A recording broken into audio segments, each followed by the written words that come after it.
Welcome to the Can You Even podcast, a space where real life stories prove that no matter what life throws your way, you can. I'm your host, Candisse McCormick, and as someone living with spinal muscular atrophy, I've faced my own share of challenges, but I've learned that with the right mindset, anything is possible.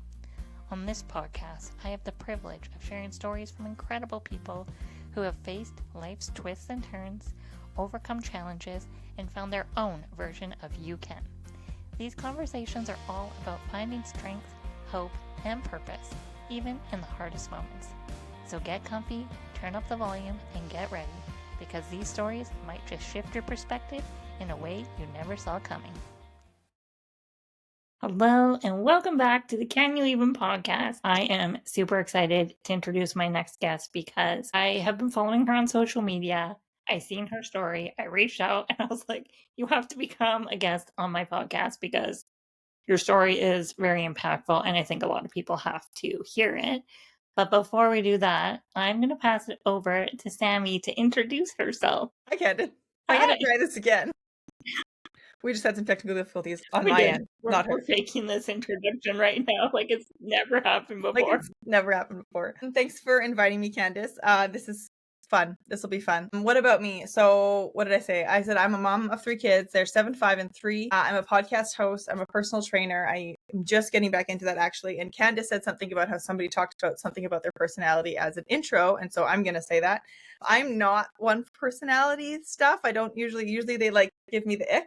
But someone told me to read one about Enneagrams, and I actually read a book about it to figure it out. And I am an Enneagram 5, and I'm saying that because it kind of ties into the way that I responded to a lot of things that happened with my story. And one of the things they say about Enneagram 5 is like, well, when you're reading the book, it'll say like, when you read your number, you'll get emotional and you'll be sad because it's true about your faults, and you'll be sad because it's true about your good things. And unless it literally says, unless you're a 5, you will not have any emotional response to this book if you're a 5. And I had no emotional response to the book. And, because 5s just don't know how they feel until later. Like if I watch a movie, go see a movie, and people are like, did you like it? I'm like, I don't know. It takes me a while before I'm like, oh, I did like that movie. And when things happen in my life, I don't really know how I about to feel about them until quite a while later. So I feel like that is like, I really do think this is so interesting because I think I'm a 7 when I did my Enneagram, if I recall. And some of it really related to me, and some of it I was like, that's not me at all. So I maybe didn't do a deep dive onto it, but maybe I need to. And very interesting because I'm somebody that, like, I make an opinion fast. Like, if I go to a movie and we leave it, I'm like, that movie sucked, or it was great. Like, there's no middle ground even. But yeah, you're right. It is very interesting because, like I mentioned, I was following along with your story that you've just been sharing, and it's been some time since it all went down to where you're now sharing it. So where do we even start? I feel like the story is really big, and why I wanted to have you come on and share it is we'll dive deep into it and you can start where you feel comfortable with it. But I think that your story is going to hit home for people no matter how they relate to it. So for me, I mentioned to you this before we started, but for me, I was like, this is really relatable because we all kind of grow up. I don't know if we're told it, or if we just believe it ourselves, but that like doctors are smart individuals and you should listen to what they say. And in theory, like, I don't know, even I was like, they're just right and they're never wrong. And it's definitely not the case. And I think that for me, I resonated with your story because for me, I didn't have to face I don't want to say that they're wrong. It's not that they're wrong, but like the lack of support and the amount of advocacy that I had to do with some doctors when I was doing my fight for treatment. And so I was just like, there's got to be more people who feel this way, where the doctors are what tell us what's the problem and we should listen to it. And that's the end of the story. But if we dive into your story, that was a very not true statement that I just said. So your son was preemie, I'm assuming? yes, he was, yeah. And so started his life off in the NICU, correct? He did, NICU, NICU. yeah. I never know the difference between those two. I might confuse them. So maybe let's just start there and we'll see where the story takes us. It's interesting because I did tell this story like in depth on our podcast, but I don't think I was ready to share it. Like I physically wanted to get it out of me, but I hadn't processed everything properly. And I still haven't, but I'm much better at it now. I just kind of verbal diarrhea if you go through my episodes of that on our podcast. It's full on verbal diarrhea. Melissa barely speaks. Yeah, so he was in NICU. He was just over 6 weeks premature. And personally, for me, it wasn't a big deal. And I don't mean that to undermine other people's things. I know that people can spend a day in the NICU and it's incredibly hard for them. For me, NICU was not hard. It just was. I was confident he was going to be fine. It was okay. But NICU is so it's a neonatal intensive care unit. So it's from birth to hospital is NICU. And then you leave the hospital. And if you come back in and to pick you, it's pediatric intensive care unit. Once you've left the hospital, you go into pediatric is just the PICU is just the difference for that. So Okay. that's the only No difference. wonder I get confused. But now it makes sense. Thank you. Yeah. So I don't know if you want me to go into the story or if there is. Yeah, let's dive in. We'll just I'll short form it as best I can. Yeah. So he was just over 6 weeks. He was born via C-section. He was of all 3 babies, he was the only one born C-section because I had placenta previa, which is when the placenta blocks your cervix, so they actually can't come out that way. right. And he was really healthy in the NICU. He was a big baby for being 6.5 weeks premature. He was 6 pounds. Wow. Yeah. He would have been well over 10 pounds if he'd gone to term. So I'm kind of thankful he didn't. Yeah. Yeah, he was in for just under 2 weeks. He came home Christmas Day. He had no complications. Like he was on BiPAP for a couple days and then on high flow oxygen for I think about a week. And then he came off of that. And it was just getting him to get to an age where we could release him. That was like what took so long, why we had to stay in for a period of time. Right. So, yeah. Yeah, and I think I will remember this line just as much as you do. But one of the things that the doctor said to you the day you got to go home was that we wouldn't send you home if you weren't ready to go home, and that everything was going to be okay. We wouldn't send you home if it literally straight up verbatim. We would not send you home if it wasn't safe. Yeah. He said to me 3 times. 2 of those 3 times it was not safe to go home. And like, again, we are taught to be like, you know the numbers, you know the stats, you know how this all works and what will come next. And not that anybody can predict the future, but like you take that and you go home very confidently, I'm assuming. Mm-hmm. Well, yeah. And this was your 3rd baby, so. Yeah. Confidently, absolutely. Like I remember asking in the NICU, should we have some sort of monitor at home, like because he's little? They were like, no, we would not send you home if it wasn't safe. Because I said to my husband, like, I'm feeling more uncomfortable because everyone talks about being a new mom with your first baby as like you don't know what's happening and you panic over every noise and you freak out and you're so worried because you've never done this before. That was not me. That was not me at all with my first baby. I was very calm. Like I fell asleep as soon as she was born. I never one time didn't sleep when she was sleeping. If she was sleeping, it never stressed me out. Like yes, there were times where I was like, something's off. I'm going to take her to the doctor to get checked just to make sure because I don't know. But I was not a stressed out first time parent at all. Like 0 to 1 was a breeze for me. And I'm not saying that to brag. It just was. That's awesome. And so, but she was 2 weeks overdue. My other son was 2 weeks overdue. And then my 3rd son was 6.5 weeks early. And so that was a little bit different. I'm like, well, he's littler. He's not supposed to be here yet. Right. Yeah, there was like lots of little bits along the way. Like they had said, is there any reason you shouldn't go home? And we asked our nurse, we said, well, my other 2 kids are at home and they're kind of sick. Should we worry about it? And she said, test them for COVID. If it's not COVID, don't worry about it. I was just going to say, we also should mention that this was like in the midst of COVID. Yeah, it was. Not that should be any excuse for what you experienced, but. And I think the thing is you had asked me in my intake form, like, what's something that people could really take away from this episode? I don't mean to jump to the end at the beginning. No, that's okay. It's like, I was really thinking at first, I was like, I have no idea. And I think part of it is like, number one, what you just said, like, it's not that doctors are wrong, but don't feel, I very much believe in our medical system, but don't feel like you can't ask questions. Totally. Don't be afraid to ask questions. Because I used to think like the first, I'm going to fast forward. When we went back into the hospital after we came back, the first time we brought him to the ER, the doctor physically walked in the room and sat down without looking at him and said, your baby has a cold. and started telling me all these reasons as to what I should look for before if I was to come home. And as he said them, he said, well, he'll have labor breathing. And I said, well, I think he does have labor breathing. And he goes, I'll check in a minute. And he said he'll have less diapers. And I said, well, he has had less wet diapers. And he said he'll feed less. And I said, well, he is feeding less. Like, what's your number then if what I'm saying is not enough? Like, so I did say things, but he still was like, that's not enough. That's not enough. And so but it felt wrong. And so I was asking questions. I was sticking up, but not firmly enough, because I had this internal dialogue that like, no, he knows what he's talking about. I'm just paranoid. Yeah. Well, and like those are very vague statements that he's giving you, like in the sense of like labored breathing. Well, what labored breathing to me and you probably is very different.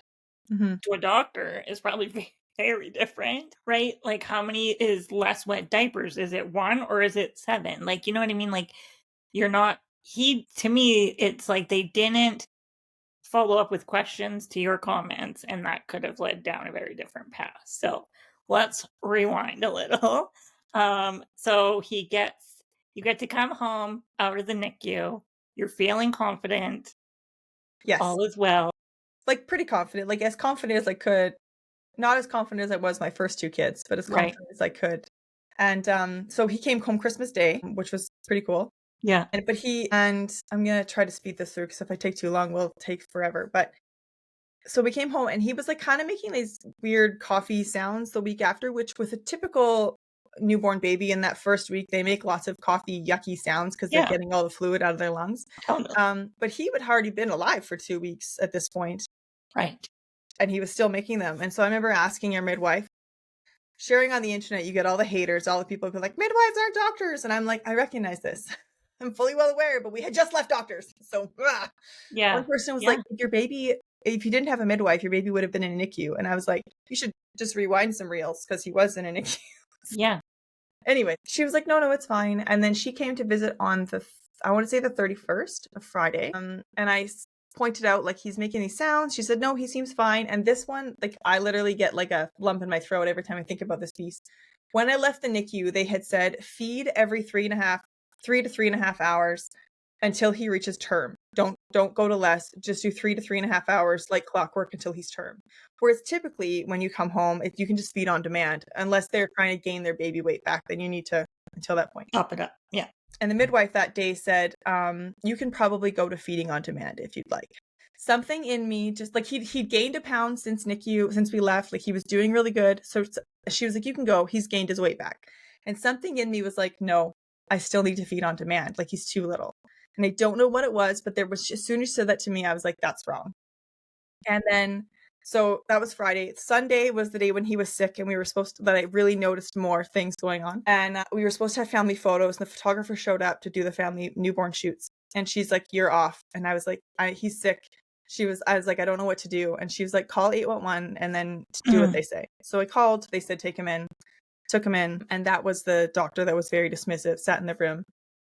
And he said, so yeah, he did that, sat down, said, your baby's sick. And it was this little sat down. So your baby's sick. Like very demeaning, very, you poor paranoid mother.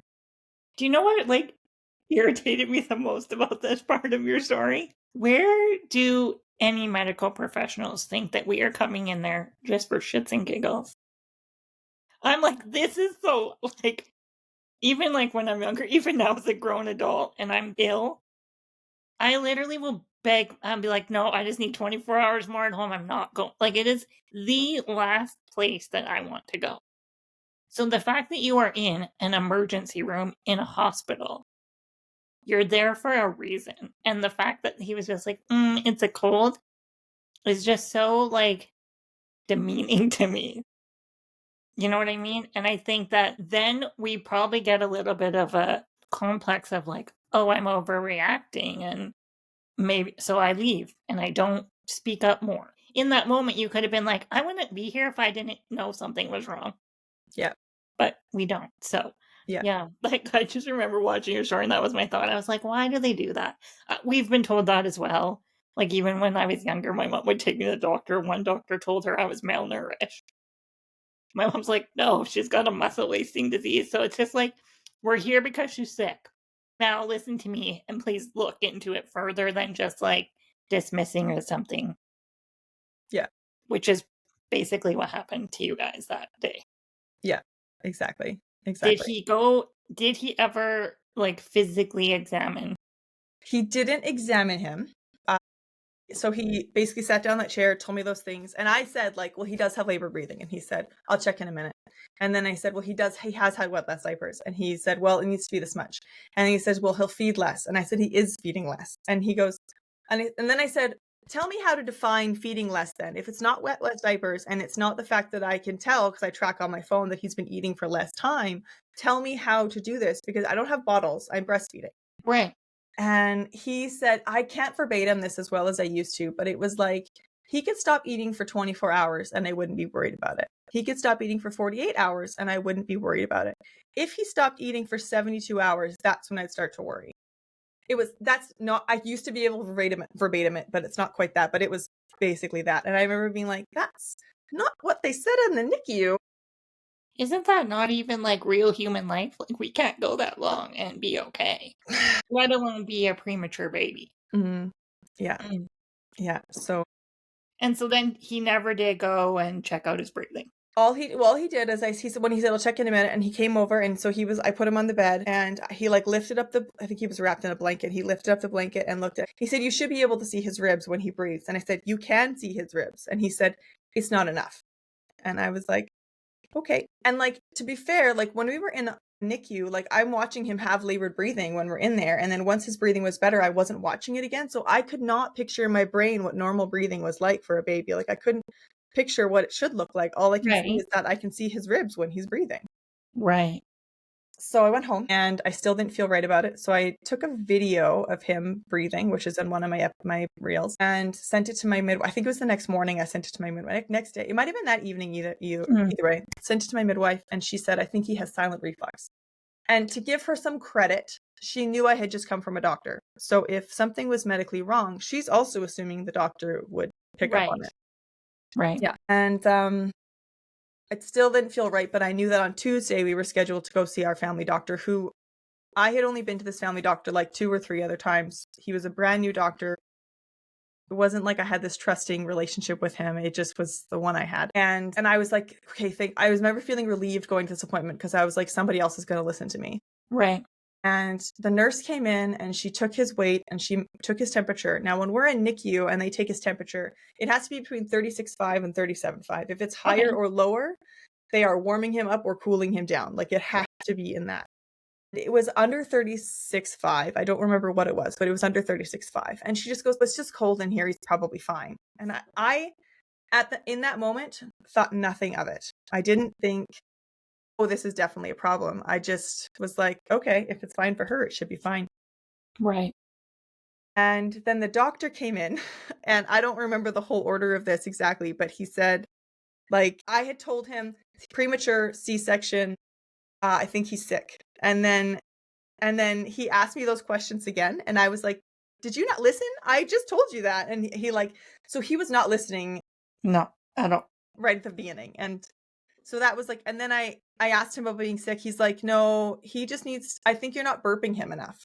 And I said, can I just show you this video that I sent to my midwife? And like in that video, you can see him, his labored breathing. He watched the video and he goes, no, you're just not burping him enough. And I was like, and I said, can't you hear it in his lungs? Like, can't you hear his labored breathing or see his labored breathing? Yeah. And he says, I hear a little bit in his lungs, but it's nothing to be concerned about. Only to find out later that no premature baby should have any work of breathing, period, because apparently with premature babies, until they reach full term, if it's hard for them to breathe, they'll just stop.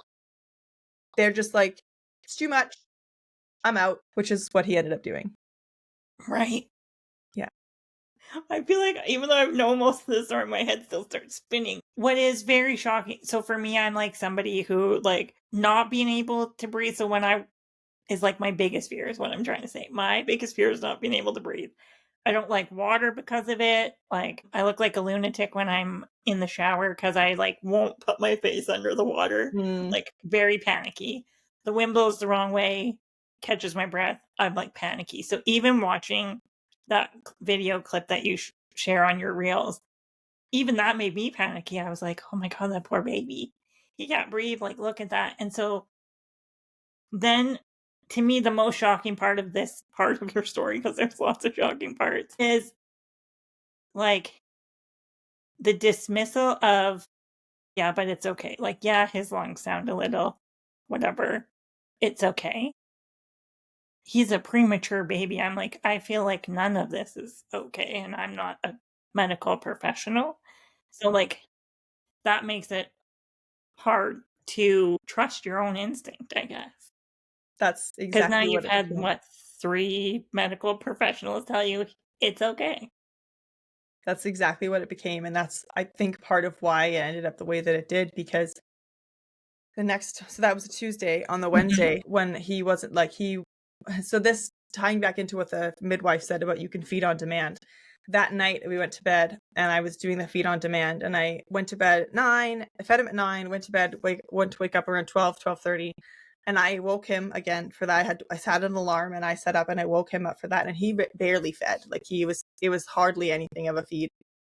And then eventually I put him back down, did another 3.5 hours. And this might not be exact, but and when I woke him again at 3:30, 4 o'clock or whatever, I had to wake him and try to feed him. And I'm just like very confident that because of the way things went, had I gone with what the midwife said of feed on demand and not wake him to You feed wouldn't him, have been waking up. he wouldn't have woken up. Like, he would have died in his sleep that night.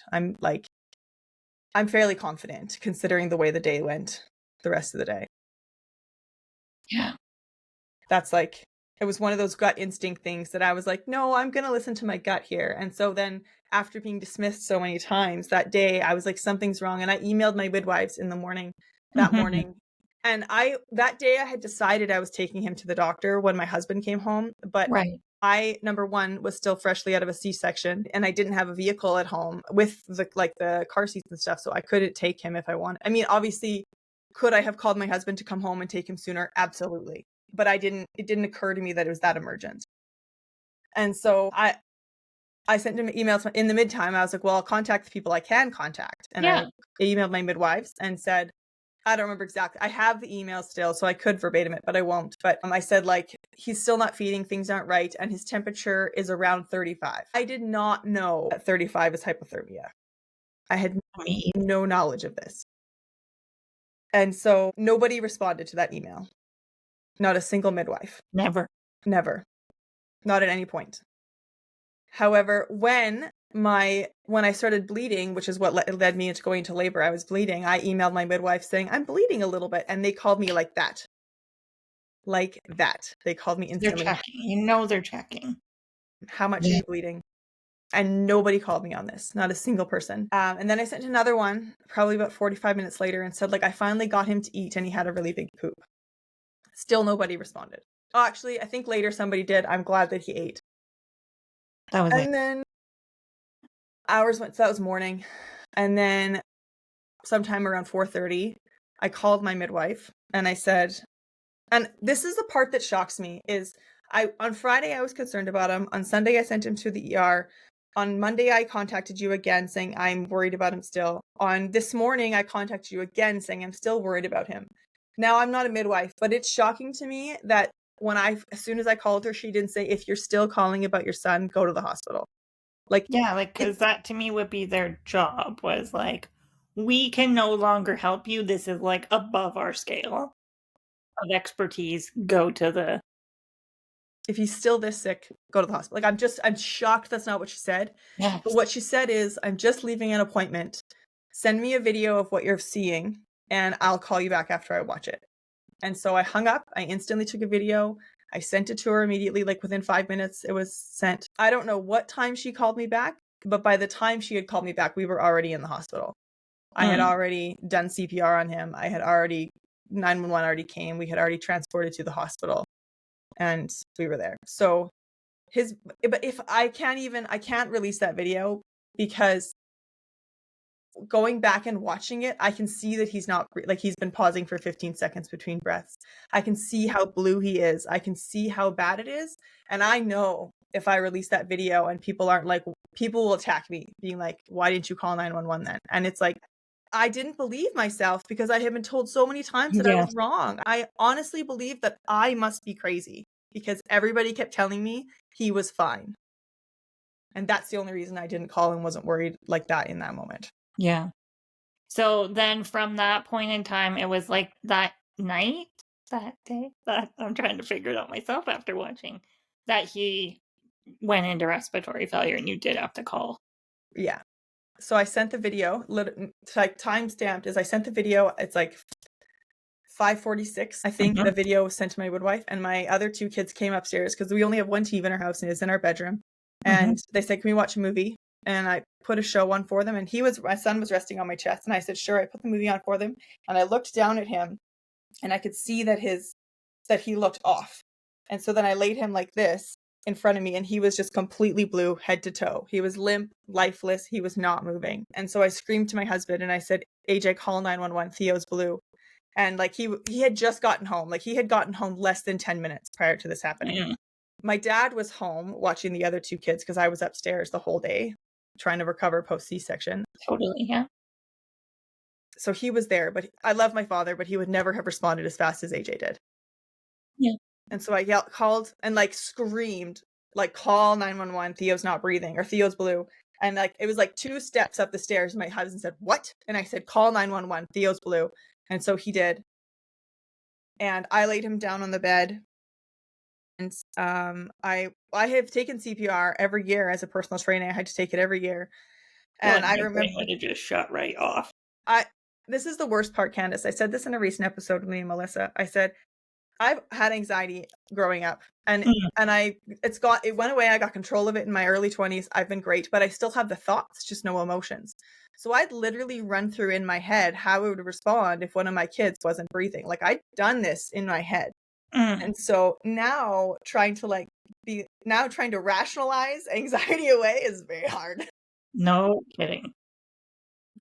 So I laid him down. I was trying to remember my CPR, like what's the first thing I do? And then he like kind of, because he wasn't breathing, he kind of coughed. And I was Right. like, "Oh my God, okay, he's breathing. We're okay." And then he didn't again. It was done. There was nothing Mm. happening. And then AJ came up on the phone and they were like, "Lay him on the ground." And so we laid him on the ground and they said like, They "How kind of walked is you he?" through it again. Yeah, he said like, "When is he taking a breath?" And I think my husband was like, "Now." And that was it. And then they're like, "He's not breathing. You need to do CPR." And so the phone went on speakerphone and they said, "Check his throat for blockages." And my husband went to stick his finger in. I said, "You never stick your finger in the mouth. Like, get away." So you had some of your bearings, weirdly enough, hey? Some of it was there.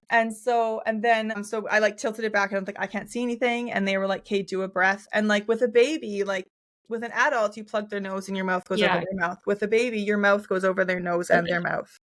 And so you tilt his chin up and you breathe until his belly rises. And I said, "I don't see his belly rise." And they said, "Do another one." And I did another one. And I said, "I still don't see it rise." And they said, "Do chest compressions."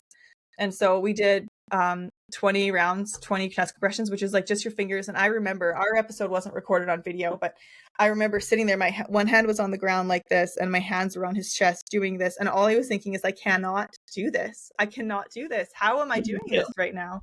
Yeah. And she's like, "That's 20. Do 2 more breaths."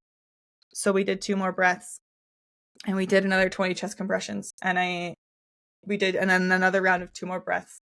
And as I was doing the second round of breaths, the doorbell rang. And I remember thinking like, "Please, God, I'm not religious, but I was like, please, God, let that be somebody that can help me." Yeah. And it was the firefighters. And he was up the stairs right away. And he immediately took the oxygen mask out, but it's just like an adult one. So it was Yeah. too big for him. So they just put it in front of his face. Yeah. And whatever happened, whether it was my chest compressions or the oxygen or the commotion of the doorbell, but he started breathing. Not well, but he started breathing on his own. And the firefighter said to me, and I will never forget this, and I wish I could meet him and give him a hug. I don't know who he is, but I wish I could hug him because he sat Have some down. connections. Let me see if I can get somebody to dig back in some paperwork. He said, "I am a first responder. I am here to take over for you." And like the whole time I was doing it, you're just like in the mode. You just do what you have to do. There's no emotion other than me thinking I can't do this. It was, you just do this. I have to do this. Mm-hmm. And as soon as he said those words, I sat down and I fell against a chair that was behind me on the floor and I just bawled my face off. Like Yeah. bawled, and he's like, tell me what happened. He said he's not breathing well, but he's breathing well enough that I don't need to do CPR right now. So I'm watching him. I need you to tell me what happened. Right. And then I did that. And apparently during that, my son, who would have been 2 at the time, was literally on my back while I was doing chest compressions. And I don't remember that, but my dad did. And he said he saw him and he picked him up and dragged him to another room because obviously that's Yeah. not. And my daughter was watching the whole time. She watched the whole thing happen. And she was like, there's so many people in this room. Do they remember it now? Or you don't? No, my daughter remembers there being a lot of police officers and stuff here, but because by the time we came downstairs, there was like another firefighter, there's a paramedic, there's a police Right. officer, everybody's in the house, right? But she doesn't remember the actual CPR stuff. She would have been 4 at the time, almost 4. Yeah. One of the things that this brings up for me too is like in your stories, which we will get to, like there is a moment where when you're back in the hospital, you had to like keep pinching him. It almost makes me wonder if just like you said, the commotion of it, everything, the doorbell, like you yelling for your husband was enough to like make him breathe again, although he's not breathing well, and kind of hold that very faint breathing that he was doing before while the firefighters were there. Yeah. So then you get rushed by ambulance back to Children's Hospital. Yeah, we went to Children's Hospital. Yeah. And the paramedic, by the time the paramedic got there, because obviously the firefighter was there first, by the time the paramedic got there, he was breathing so well that the paramedic was just convinced he had choked on milk. Like he didn't think there was anything actually wrong with him. And he said, like, I think he's just choked on milk, but we'll take him to the hospital just in case. And I remember being like, you better fucking take him to the hospital. What? I'm like, you better take him to the hospital or I'm going to push you down the stairs and you're going to drive both of us to the hospital. But like, No. and this is what I said, like he was so confident that was all that was. The ambulance driver lost the keys for the ambulance, so they had to look for them before we started driving. We were waiting for a while. We finally got in. Like he was very alert during all of this commotion. He was like eyes open, arms moving. He was breathing, like he was awake. And we got into the ambulance and he started falling and he fell asleep. And the ambulance driver was very calm and he was like, hey, tell me what happened. I know you told the firefighter, but tell me what happened. And so I started telling him, and then I'm like, his numbers are dropping. And he's like, yep. And he like started pinching him a bit, and he kind of like went, and then started breathing again for a bit. And then I said, he's going blue again. And like literally the firefighter or the paramedic was shaking his head back and forth. His hand was physically doing this. Be like, come on, buddy, breathe, buddy, come on, buddy, breathe, for like a solid 30 seconds. And we started pinching him, and so he's like, I need you to help me pinch him. And so I'm pinching him. And then when that happened, he said, unstrap him, because I didn't realize this, that like babies have to go in their car seats in the ambulances even. Yeah. I mean, I'm sure if they had to do CPR on him at home, like if that had considered it, they wouldn't have, but because he was alert, that was how it happened. Because then he said, unstrap him in case we have to do CPR again. Unstrap him so he's quick to pull out. And so I had to. And so now you're like in this moving vehicle, your baby's not breathing. If the ambulance crashes, your baby's not strapped in. It's like, oh my God. And he said to the front, like, bring the heat and tell them we're coming in hot, which is like the lights weren't on and they were on it. And I saw the demeanor of that paramedic change so fast. He went from like, baby's choked on milk, we're just going to get him checked, it's going to be fine, to holy shit, this baby's not okay, and I did not go fast enough. Like it was like I watched it change in him. Yeah, that's crazy. Then again, you're right. I know it's like a longer story. So you get to the hospital. Is this when you get to see one of the doctors you did like? Yes. Yeah. So we're in the trauma room. They took him in and they've got him on the bed, and I'm standing there, and there's like a social worker beside me holding my coat. She's like, do you need to talk? And I was like, no. And she was like, okay, I'm here. I'm just here for you. That's all I'm here for. And that's okay. And I'm just standing there watching all these people, and I can't see my baby. Right. And the doctor walks over to me, and he's got his mask on because it's COVID. Yeah. And he goes, hi, I'm Dr. So-and-so. And I just looked at him and I was like, yes, you are. I saw you on Sunday. And he was like, yep. And he just like walked away from me. And he was like, so I saw Theo on Sunday. He had some mild labored breathing and blah, blah, blah, blah, blah. And I was like, what? I don't know how, like maybe I wasn't there, but like listening to your stories when you recap this, I'm like, how did she stay so calm? It's wild to me that you did. Like, I'm like, I would have probably said that to him. I'm Right there. Enneagram 5 and I have no feelings in the moment. Maybe it worked for you in your favor in these few moments. Otherwise, you might have.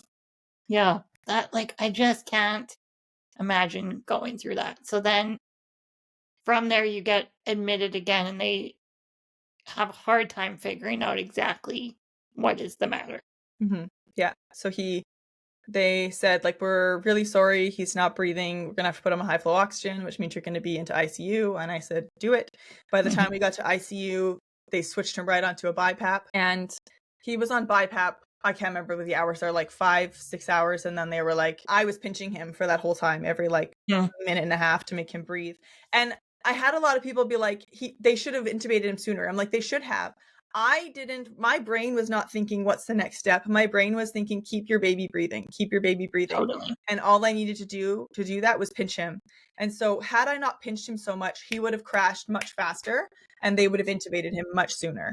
But at the same time, like, you were told to do that. I was told to do that. Yeah, I was told. Like the one time we didn't pinch him right away and they came rushing in and they said, if those numbers change like that, you have to pinch him. And they, like, because he fully crashed on that one, that full one. Yeah. And they were like, you have to pinch him if the numbers do that. I mean, I shouldn't say fully crashed. It's not like they had to CPR him. But like everything was dropping. Right. And do you know now, like, why they didn't, like, if they told you to keep pinching him, why that wasn't a sign for them to just intubate? Like, I think from my understanding, like, intubation is obviously to help you breathe, but it's also to, like, give the rest of your body time to, like, regain its bearings when it's not doing what it's supposed to do. Give your lungs time to rest, to build up again, but they never really told you why they didn't intubate sooner? They didn't. No, I never asked. I don't want to like sit here and make assumptions, but I think they just didn't think he was that sick. Yeah. But I don't know. I have no idea. So But yeah. then from there, they tested for things like RSV. Yeah, so they ended up saying before they tested for sepsis, they didn't test for meningitis. They tested for sepsis. They tested for RSV, any kind of respiratory thing. They did X-rays. They did an echo. They did an EKG. All of these things. The only thing they didn't do to test him for that I'm fully well aware of was a meningitis, and they were about to before I was like, can you just double check those other tests first? Because it was like we were admitted on a Wednesday night, and I think it was late Friday, but before they finally were like, we still don't know what he has. And I was like, and they were about to test for meningitis. And I was like, can we just check them one more time? Like, this seems before. Yeah. And she's like, Kate, they were ready. They had the needle out. He was ready to go. And she was like, don't do it. I'll go check the file one more time. And then she came and it came back that he was positive for RSV and pneumonia. Right. So we have both. Yeah. Brutal combination for a brand new baby and brand new lungs that don't know how to work properly, just yet. I still have so many questions in my head. I'm trying to, like, where do I go from there? So then you spent how many more days in the hospital? So we were in ICU from Wednesday till we were discharged from ICU on the Monday. So he was intubated for Wednesday night, Thursday, Friday, Saturday, and he was extubated early morning Sunday. And then you spend 24 hours in before they send you to general. And then we were in general from that Monday until the following Monday. We were sent home. And I remember asking before we left, I said, what do I need to look out for just in case? And she kind of gave me an eye roll, like, he's going to be fine. We wouldn't send you home if it wasn't safe. And she gave me a couple things to look out for, like breathing, respiratory rates, that kind of stuff. And I said, okay. So we went home Monday night. I got home fairly late Monday night, I think it was. No, it was middle of the day Monday. And Tuesday dinner time. Tuesday I was still like, he's not doing, I'm not sure. I'm not sure. And we had friends over, and literally he was in like a Moses bassinet where it's like on the rocker, like the cradle bottom, so it can rock itself, or you can rock it easily. And we're sitting there eating, and he's in his bassinet right next to me, and all of a sudden it just starts moving, and I'm like mid just staring at it, and it's just rocking, and his breathing is so clunky that he's making this bassinet rock himself. And so I got his owlet on and like checked his heart rate and his O2, and his O2 was like low 90s, which is like fine. His heart rate was quite high. I feel like it was like 90 something. Or no, sorry, that's not high. His respiratory rate, was in 90s, and his heart rate was like in the 160s. It was high. I don't remember. 180s? 180s. And so my friends were like, just go. We'll watch your kids until somebody else comes. And so we drove. My husband drove. I sat in the back seat watching him. And we were readmitted again because he was doing horrible. Like, did they at least, when you walked in there, take you seriously for the what, like, 5th time? This is now back at the hospital, I feel like. Third. Seems like that many, but third. I don't know. I think it was that partially that they took me more seriously and partially that I was stronger. Like, in the NICU, I was very much like, I'll ask a question. If they say it's okay, it's okay. Like, they know what they're talking about. And then when we were readmitted, it was like, I'll ask a question and I might ask it twice, but like, it's kind of like, hey, I'm just checking kind of thing question. And the third time, I was like, no, that's not going to work. It won't work. And here's why. Yeah, like, we've already done this. Yeah. Yeah. So like, because I remember there was one time. So when we were readmitted, a certain doctor came into our room. She ended up being quite lovely, but when I first met her, I didn't like her. And then she came in one time with all of her resident doctors. There was like 5 of them with her. And she was like, this is what's going on. Here's what our next steps are going to be. And here's what this and here's what's this. And I was like, nope, that's not what's happening. And they were like, sorry. And I was like, they did that last time. It didn't work. That's not, I don't remember what the conversation was. I just remember being like, no. Yeah. And she was like, no, here's why it's going to work. And I was like, no, here's why it's not going to work. Like, I'm not trying to be rude. I'm not trying to tell you how to do your job. That's what they did last time. It did not work. And we got right back here. That is not what's happening this time. And then they were like, okay. And that is when it shifted. It was probably like our second day of being admitted that they were like, okay, we're going to talk to mom. Well, and it's the funny thing about that for me is I'm like, I weirdly wish I knew you then, because I would have probably said, like, I used to find the most annoying thing is to, like, go to the doctor and repeat my thing, whatever reason I was there, whatever I was doing over and over and over again. But I would say to you, I always assumed that, like, before a doctor, a nurse, a resident walked in to talk to you, they, like, did a brief scan over. They don't. They, like, double check that they don't walk in and call you Susan or something. That's not your name, but, like, they don't know your history. They don't know anything, and I think, like, if you don't stand up to be like, "No, I'm not doing that again. It didn't work." Like, kind of like, I don't wanna call it a power trip, but a little bit of, like, a power trip of them goes over you, and they're just like, "We're doing this. We're the professionals." So I think that it was very there was something in you that finally just shifted to, like, stand up to that. Because you could have been there, like, weeks more or Yeah.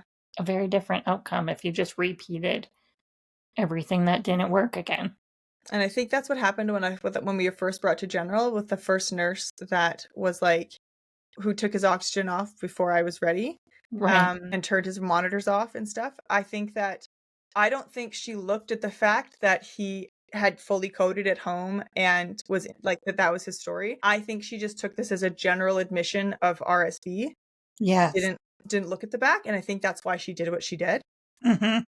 Whereas when we were readmitted, there was a couple nurses who, like, there was even one nurse. I didn't tell this part of the story because it was kind of just a side note. We were just like, I don't know, had like 4 or 5 days left in the hospital, and I had just finally gotten to it myself, a place of being like, okay, like, this wasn't my fault. I didn't do this. Mhm. And she came in and she said I don't know exactly how she worded it, but she was like, how did he even get to that point? And I was like, what do you mean? And she was like, well, I read his file. How did he even get to that sick at home? Like, how was he not in a hospital sooner? Like, you're the only one that's read the file, that's why. I was like, and she left. I was like, and she left, and I was like, did she just blame me for this? Like, is that what just happened? And she came back, and I was like, I'm gonna ask this in the nicest tone possible. I need to ask why you asked me that question. And she was like, what do you mean? And I was like, why did you ask me how he got to that point? And she was like, well, I just don't understand how he got that sick at home. And so I gave her the full backstory of all the doctors I saw first. And she was like, oh my God, like, I'm so sorry. And I was like, I just need you to know this is how your question made me feel. And I'm sure that's not how you meant it, but you immediately made me feel like this was my fault after I had seen this many medical professionals at home. And she was like, I'm so sorry. That's not what I meant. I was just confused because he should have been admitted way sooner. Way sooner. Yeah. Yeah. Yeah. So yeah, that's you're right. They don't like I read said, the it's file. still like it it is like the epitome of what I started this podcast. I literally said, like, part of this is if you have a story where you're like, can you even believe this happened? Because I started watching yours, I'm like, can you even believe this happened? And I'm like, this is why she needs to come, because I think there's lots of us who have, whether it is a broken bone or you don't have a family doctor and you do end up in the ER for a simple cold. Like, our healthcare system is on the struggle bus, to put it nicely, right now. But like, I think we've all had those moments of like, can you even believe this is happening? I can't believe I'm here. So like, I want people to go follow you. I'll make sure we tag you, Keeping Up with the Johnsons. Go watch the reels. Probably have some Kleenex. I needed Kleenex a lot when I was watching it. But I think like, go and watch it, because to see the story told from your perspective is going to speak to a lot of people. But in doing that, can you tell me, like, now, if you could give yourself advice in that moment, what you would say to yourself, what you would say to somebody listening in a similar situation, both to help them so that it doesn't get to this point that it got for you guys, but also to like let people, like, what made you realize it wasn't your fault? Because I think that's where a lot of people are gonna Oh, end up. that's a longer answer than the first question.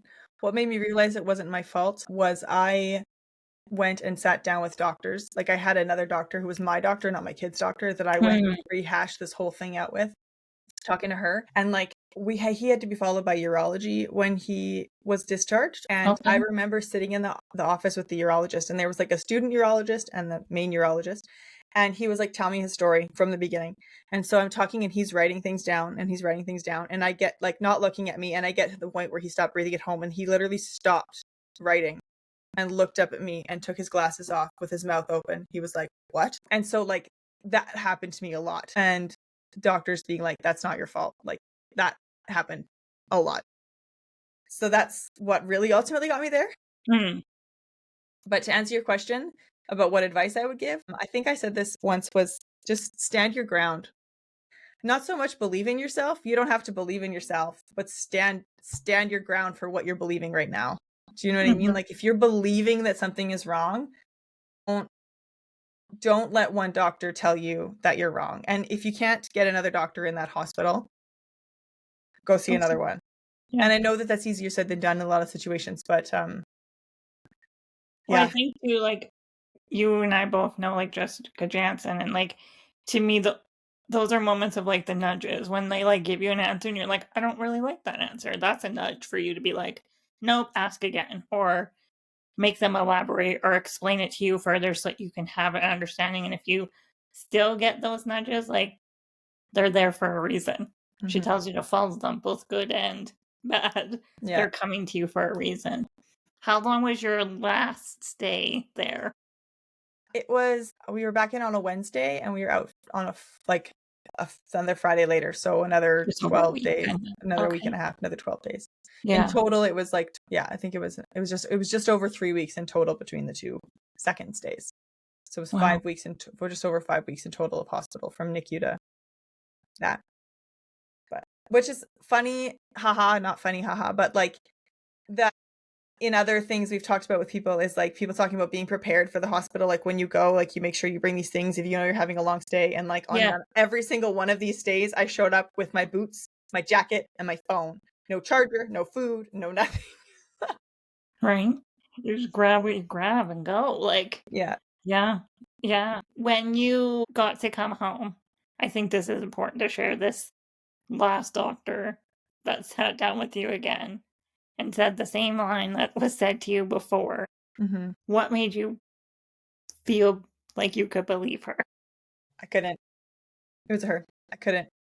I didn't believe them. I honestly, for the first whole year of his life, didn't believe that he was going to live past a year. Like, I didn't. I spent the whole year, this sounds horrible, but I spent the whole year convinced that I was going to find him dead. Like, he wasn't going to make it. Mm. Even a lot of the second year, I spent feeling that way. His third year was much better because I think it just took time to prove that it was going to be okay. Like, I didn't believe them. And like, in that, did you notice things like Like, as he grew up, has he always had breathing issues? Does he still have breathing issues? Does he get sick easily? No, he's actually pretty healthy. He does get labored breathing very quickly when he has Okay. respiratory virus. And I actually bought a stethoscope. So when we came home from the hospital, I had my owlet, which tracked his O2 and his heart rate. Right. And I also bought myself a stethoscope because when we were in the hospital, I made them let me listen, but like, let me hear what you hear. Okay. And so I bought a stethoscope, and I can't diagnose shit, but I can say his lungs are clear. They are not clear. Like, that is all I needed, because if he has respiratory distress, is what you call it, Yeah. and his lungs are clear, he's probably fine. And it's just his body's reaction. If he has respiratory distress and his lungs are not clear, he might not be fine. Right. Because I think in your stories you shared, or like your reels, you shared how like that's now kind of like his body's default is to just go into kind of like a more labored breathing. Yeah. Yeah. Even when, like, he was just sick. He was actually sick when I posted one of those reels talking about his labored breathing. Just a cold. He was totally fine. But I have a video of him with like labored breathing. It's not drastic. It's not like this intense labored breathing, but he's belly breathing. His ribs are going in and he's breathing very fast. He just goes that way as soon as he has any sort of respiratory sickness, very quickly. I think it's very cool that you were able to like listen enough to know like clear lungs from yucky lungs. I only say that because like I don't even need a stethoscope now. I'm like, I can go to the doctor and I'm like, my lungs are clogged right here. Like I could almost pinpoint it. Like if you could stab a needle in here and not hurt me, you could probably suck it out and I'd be fine. But that's very like it's great that they did that.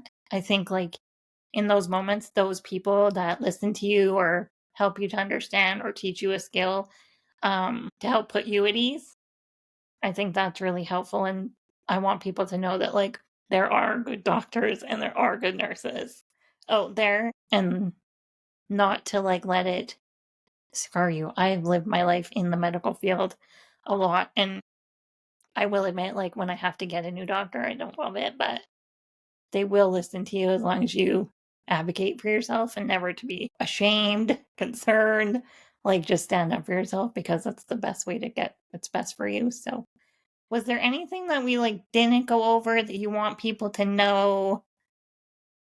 I know the story is like so much bigger than 60 Yeah, minutes there's kind so of much. thing. Yeah, I know. I think everybody's story is, right? Yeah. I'll just say two quick things. One that was kind of like I have never been like, I remember saying to my husband prior to this ever happening, I remember saying to him, I don't mean this in a morbid way, but I was like, everybody I know has had something bad happen to them in their life. And I've had no bad things happen to me. Like, I wonder if it's going to happen. I wonder what it will be. Like, I remember saying Mhm. that to him, not in like a doom and gloom or like hopeful Right. way, just like, I wonder a lot of things. Yeah. And he was like, I mean, you say that, but there's lots of things that have happened to you. You've been abused. You've been physically abused. You've been sexually abused. Your parents divorced when you were young. You were put in the middle of their divorce. You had like my other son was a code blue at birth. Like neither of your other two births went very well. Like you have had things happen to you. You just don't see them Mm. that way. And I was like, yeah, like none of those are bad things though. He's like, this is what I'm saying. Well, and so I'm so glad that you said that. One of my like hurdles right now of launching this podcast has been like reaching out or like sharing what my podcast is about, because I'm like, well, I don't want to like say this is only if you were born with a disability or you lost a child, or like I have lots of great guests, but I'm like, I don't want to like say that and then discredit somebody else's heart. And so like in that, I'm like, this is not about comparing hard, whose heart is more hard or anything like that, but also because of that exact reason. Even when I go to say this, I'm like, don't say it, Candace. But I don't think my life is hard. It has hard moments, not even hard moments. If I'm being very honest, like I don't feel like my life is hard. I think like I've gone through some struggles and whatnot, but like it's just how we all choose to look at it. I Totally. could choose to say that every day of my life is hard, but I'm like, I don't. It's just my life and this is how I live it. You had a hard, you had difficult, bad things happen, but didn't look at it that way. Maybe it's a coping mechanism, and we maybe need to go to therapy. Who knows? Talk it out. But like I just think that's a really key point in all of this, is that like when we hear stories of other people difficult times, it almost like gives us the permission to be like, that was hard for me too. Whatever connects with you. And if you feel like you want to share it with people, I always say, like, I'm happy if people want to reach out and share it. And you don't have to come on the podcast and share it with whoever's listening, but just want somebody to potentially relate to you, or just know that you weren't alone in that situation. Yeah. Yeah, I think oh, that's what I was going to say. Sorry. With that being said, is like when this happened, I questioned myself in the sense of like, did I overreact? Was I just crazy? Like, was this too much? Should this not be as big of a deal as it was? And I, like, for a long time, I sat with that. Like, am I making this a bigger deal than it is? And just to kind of what you're just saying is like, if it's a big deal to you, it's a big deal to you. It doesn't really matter what other people think. But what made me realize that it actually was a big deal was the amount of doctors who stopped afterwards, who heard the story and were like, I actually can't believe that happened. Like, I'm so sorry. Yeah. And so, yeah, it's just to say, like, if it's hard, it's hard. It's okay. You don't have to. Yeah. I don't know. Yeah, I had another point, but I don't remember what it was. Sorry, that was my fault. It's okay. No, it's a good point. I'm glad you said what you said. Yeah. That is truly the basis of this podcast, is just that, like, it's not about comparing. It's just connecting back to people to know that they're not alone. And if one mom hears this and realizes that they went through a struggle with one of their children or a baby, it wasn't their fault, you know, like, and it just helps them to feel a little bit better or move past that traumatic experience that they might have had, then that's all that matters for me in this podcast. That's the goal of it also. Yeah. Tell people where they can find you. Give a shout out to your own podcast, because people should check it out. You have some really good guests on there. So you can find me at the Happy Soul Podcast. Yes. On Instagram. Also, obviously, on Spotify and all those lovely Apple places. On YouTube. And then my personal Instagram account is Keeping Up with the Johnsons. Keeping Up with the Johnsons. It started as a fitness account, and then it was going to be a life account, and then I ignored it for a very long time, and now it's become my therapy account. So that's what it is. You know what? It's just a lifestyle account, because those are things. It's funny. I literally just went through this. I'm like, I need to change my titles, because I feel like these are not what my page is about anymore. But I'm like, it's a lifestyle account. It's about my life. It's about your life. There will be days where maybe it shifts back a little bit to fitness as you get back into that. And, you know, sharing this story is important, and you will find your people potentially through that as well. I have one more thing I want to say. Sorry, Yeah. crossed my mind. No, Because, okay. like, I never have been the kind of person who, like, needs to talk about my life. I run a podcast because I love asking people about their lives.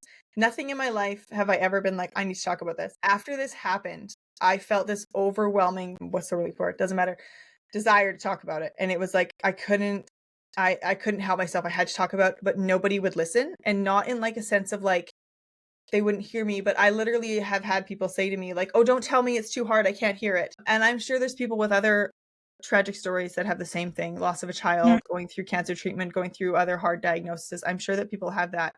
And I've actually had multiple people message me on my personal account, strangers, being like, thank you for sharing this, because nobody will listen to me, saying the exact same thing. People won't listen because it's too hard for them. Right. And I just want to say to somebody who does want to speak about it, just keep looking for people who will listen, because if you need to talk about it, you need to talk about it for a reason. And maybe you can't afford therapy, or maybe it's not available to you, or you can't find a good therapist. Somebody will listen, and maybe it's a stranger on the internet. But if you feel the need to talk about it, just do it. Because, well, I think like that's really important too. Like, I know you talk a lot about how you don't always like show up in stories, but you should, like, these are just on your page now. And if at any time somebody could bring it back up and it could pop into their feed. So like, maybe if you're not comfortable of like going fully online and sharing your story through a story, like post like you did, pictures, videos, and share your thoughts there. Sometimes it just helps to get it out, and you just never know who might see it and be your person to hear it out. So typing it out is much easier for me, because I don't express emotions very well when I'm talking, but I can let them come out via messages. So anyway, sorry. Definitely relate to that, because I'm like, if I were to like even sitting here, I was like, am I going to cry when we start talking about this again? But I'm like, no, we're in person. We don't cry in person. We cry by ourselves when we read Sammi's stories by myself where nobody can see me. So I totally understand that. So yeah, do what works best for you. Find your people, and just know that you are not alone. Be sure to go follow the Happy Soul Podcast and Keeping Up with the Johnsons, both on Instagram. If you can't find them, they'll be tagged. So check them out. Thank you for coming and sharing your story and being so open to share it. I probably will question, can you even believe that happened to you, for a very long time. Thank you. Thanks, Candice. Thanks for having me. No problem. Talk to you soon. Yeah, you bet. Thanks for tuning in to the Can You Even podcast. I hope you're walking away feeling inspired, empowered, and ready to tackle your own You Can moments. If you loved this episode, be sure to follow, rate, and review the show. It helps me reach more people who need a little extra You Can energy in their lives. And hey, if you have a story to share, I'd love to hear it. Head to itsmecandice.com/podcast to apply to be a guest on the show. Until next time, remember, no matter what life throws your way, you can